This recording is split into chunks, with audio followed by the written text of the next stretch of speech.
A gente está de volta hoje para conversar com o professor, palestrante, escritor Nailor Marques Júnior. Professor Nailor, bem-vindo, bom dia. Bom dia, Ronaldo. Bom dia, ouvintes. Bom dia. 2 semanas atrás nós falamos sobre as equipes americanas. Eu gostaria que você trouxesse de volta essa conversa, principalmente para a gente entender o que é esse modelo de escola. Na verdade, Ronaldo, esse assunto rendeu muito na internet, sabe? Eu até fico feliz com que a gente converse aqui e a coisa renda na internet. O que acontece é, existem modelos. Muita gente me perguntou, é o melhor modelo? Não existe melhor modelo, né? Porque educação é uma coisa dinâmica, escola é uma coisa dinâmica. Todo dia tem uma coisa nova para fazer, né? E sempre tem alguém com ideia interessante. O que eu gosto, que me chamou a atenção nas QIPs, e eu até queria dizer uma coisa, eu mencionei um livro que é Fora de Série, do Malcolm Gladwell. Eu acho que quem quiser entender melhor aquilo, que é QIP, deve ler esse livro, né? Ele está um pouco atrasado, ele está um pouco assim fora tá desatualizado, porque ele fala lá em 50 e minha última informação é que já eram mais de 400. Mas o que me gosta... Os dados estão desatualizados, mas não a concepção. Não, né? A concepção é a mesma. Okay. Só que lá ele fala em 50 e eu sei agora por alguns americanos que são mais de 400 nos Estados Unidos. Sinal que o modelo prospera. O que acontece o que me chama atenção é que as pessoas entram por sorteio. Isso me chama atenção. Quer dizer, porque quando você entra por vestibular, por exemplo, você vai aqui no Brasil, o cara faz ITA. Para você entrar no ITA, a gente sabe que não é qualquer aluno que entra no ITA. Quem entra no ITA, por ser o melhor instituto de engenharia brasileiro, você já é alguém especial. Você já tem, vamos dizer assim, superpoderes. Lá não. É uma pessoa comum que, por sorteio, entrou na escola. Então, o que modificou aquele estudante foi justamente a forma de tratar. Que, relembrando de 2 programas atrás, é uma coisa muito simples. Só para lembrar que QIP é a síntese de Knowledge is Power Program, programa de aceleração do conhecimento. O fato é que a QIP adota uma lógica elementar. Ela faz um contrato com o aluno, não é? Um contrato pedagógico, que tem aqui no Brasil em muitas escolas, que tem que ser feito mesmo. Escolas têm que fazer contratos pedagógicos, que é um contrato entre a direção e os professores e entre os professores e os alunos, de regras básicas, porque não dá para você viver numa escola sem regra, não é? E a deles SOFA, lembrando, sorria, sente-se reto, ouça, faça perguntas, acompanhe com os olhos. É o melhor modelo? Não é difícil falar, só que é um modelo que funciona, porque eles estão 16% acima da média americana, que já é uma média alta. Então eu acho que isso é uma coisa muito importante. Agora, muita gente me perguntou, e outros modelos? Claro, tem muitos, não é? Hoje se fala muito, por exemplo, da Finlândia, tal, do modelo educacional. Exatamente isso. E a lógica da Finlândia, por exemplo, é arroz com feijão e deixa a criança brincar. Veja só que coisa interessante. É fácil o básico. E o que é fazer o básico? É investir em conhecimento de língua, ou seja, as pessoas precisam se expressar bem. E existe hoje uma guerra entre gramáticos e linguistas, não é? Aqui no Brasil, por exemplo, estão fazendo um programa novo, base nova curricular. E os caras deixaram a gramática de lado.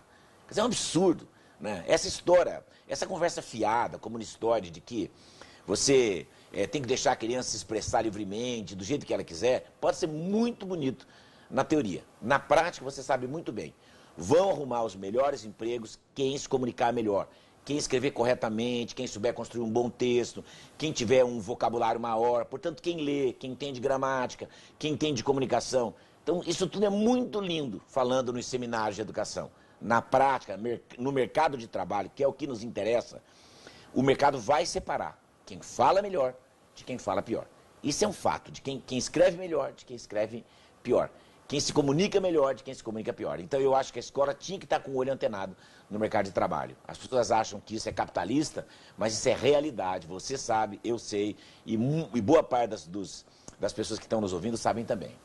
Bom, vamos voltar às QIPs, em especial porque você, ao citá-la há 2 semanas atrás, despertou muita gente, o interesse de muita gente para pensar, mas será que essa estratégia de sorrir, de sentar da maneira adequada, isso pode funcionar no mercado de trabalho? Funciona? Funciona porque é exatamente a mesma regra. No mercado de trabalho também tem um contrato, só que não é um contrato pedagógico, é um contrato de lógica de trabalho, não é? Ora, se você vai feliz, a tendência natural é que você produza mais, não é? Tem gente que detesta a segunda-feira, é só olhar o Facebook. Quando chega no Facebook, a gente vê que chega domingo, é uma guerra contra a segunda-feira. E eu sempre digo o seguinte, se todas as pessoas, vamos combinar que todas as pessoas do mundo, 7 bilhões de pessoas no domingo, vão pegar as redes sociais que eles seguirem, não é? E vão falar mal de segunda-feira. Todo mundo vai fazer isso ao mesmo tempo. O que é que vai acontecer no outro dia? Será segunda-feira. Não vai mudar para terça. Então, qual é a lógica de se fazer isso? Nenhuma, não é? Então, é melhor que você acorde e diga, hoje é mais um dia para eu trabalhar. E vá feliz. Você não gosta do que faz? Tem gente que não gosta. Mude, não é? Ou aprenda a achar uma coisa legal naquilo, não é? Faça perguntas. Ora, é interessante, eu vou para um mercado, eu estou num momento de trabalho, as empresas são dinâmicas, eu não sei uma coisa, eu tenho de perguntar. E o papel de quem sabe, o papel dos chefes, é ensinar para quem não sabe. E por não fazer perguntas, muita gente comete erros. Erros gravíssimos. E por não escutar. Veja, quando eu digo escute, escute seu cliente. Escute o ambiente à sua volta. Muita gente não quer ouvir, né? Eu dei recentemente um curso de oratória, e meu curso se chamava Oratória e Escutatória. E alguém perguntou assim, mas por que escutatória? Porque quem não sabe ouvir não sabe falar. Eu tenho que aprender a ouvir. E a gente, mais que nunca no mercado dinâmico, precisa ouvir o que o cliente tem a dizer. Precisa ouvir o que o mercado tem a dizer. Isso é bacana. Sente-se reto, adaptado ao mercado de trabalho. Tenha postura. Tenha postura, não é? Faça a sua barba, não é? Cuide de suas mãos, tome banho, penteie seus cabelos, não use perfume em exagero, não é? Não use blusas muito decotadas, não use roupas insinuantes, não é? A não ser que o seu mercado não seja efetivamente esse. Se for um mercado de roupas insinuantes, claro, não é? Dependendo da profissão aí também, a roupa insinuante até vale, não é? Mas de um modo geral não vale. Ou seja, vista-se de acordo com o lugar em que você trabalha. Para todo espaço existe uma etiqueta, né? Claro, existe um código de vestimenta. Isso é muito importante. As pessoas precisam entender isso. Ah, não, mas a gente tem que ter um pouco de liberdade. E aí começa aquela história, aquelas conversas de empresas, aqueles folclores, tipo Google, assim, tipo algumas empresas americanas que dizem que você desce de um andar para o outro para o escorregador, que você vai do jeito que você quiser, que você vai de bermuda. Isso é um pouco de folclore. No fundo, esse povo trabalha e trabalha muito mais do que a maioria das pessoas. É natural que se eu trabalho escondido, que se eu faço o trabalho de fundo, eu posso ter lá 1 milhão de tatuagens no rosto, posso ter bola na testa, posso ter piercing. Mas se você trabalhar no atendimento a cliente e não for uma empresa de tatuagem, dificilmente isso será aceito. Não adianta você ser bobinho, meu amigo, e imaginar que o corpo é seu. Agora estão dizendo que o STF baixou uma súmula, o Supremo Tribunal, de que não pode recusar pessoas com tatuagem em empresa pública. Não, realmente, essa regra já existia. É a mesma coisa que dizer assim, precisa de secretária com boa aparência. Você não pode colocar mais isso. Mas na prática, quem você vai contratar? A que tem melhor aparência. Não é? Não adianta que a lei diga isso, porque é o que vai acontecer na prática. Não é? A melhor vestida, a que se porta melhor. Fingir que isso não é assim é uma bobagem, é uma ingenuidade. Então eu acho que as regras da KIP se aplicam claramente ao mercado de trabalho. E acompanhe com os olhos. Também era uma coisa importante, preste atenção no que está acontecendo à sua volta. Senão você vira o sapo quente, né? o sapo na água quente. A água vai esquentando e o sapo morre e não percebe que o meio em torno dele mudou. Então preste atenção em como a sua empresa se comporta, como o seu produto se comporta, como o cliente se comporta na sua empresa, ou se você é um prestador de serviço, na sua prestação de serviço. Então veja que a regra é exatamente a mesma.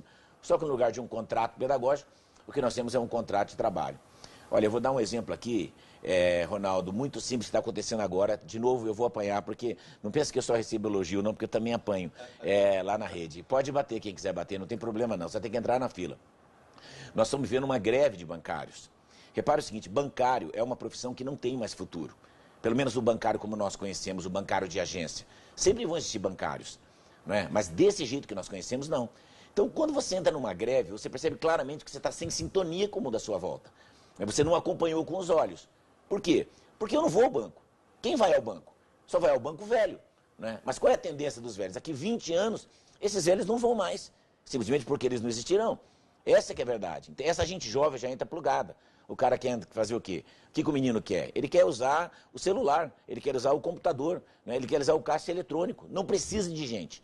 Eu quero um banco 24/7, que é o que está acontecendo. A maior parte das atividades estão indo 24/7. Então, quando um sindicato organiza uma greve, o que acontece? Ele está em descompasso. Eu não estou dizendo que não pode haver greve e nem que a greve não seja legítima. Não é isso. Eu só estou dizendo que há um descompasso. Você acelera a mecanização, você tornar o banco mais inteligente. A inteligência virtual vai entrar no lugar dessa pessoa. Nalor, valeu pela conversa mais uma vez. Muito obrigado, eu também agradeço.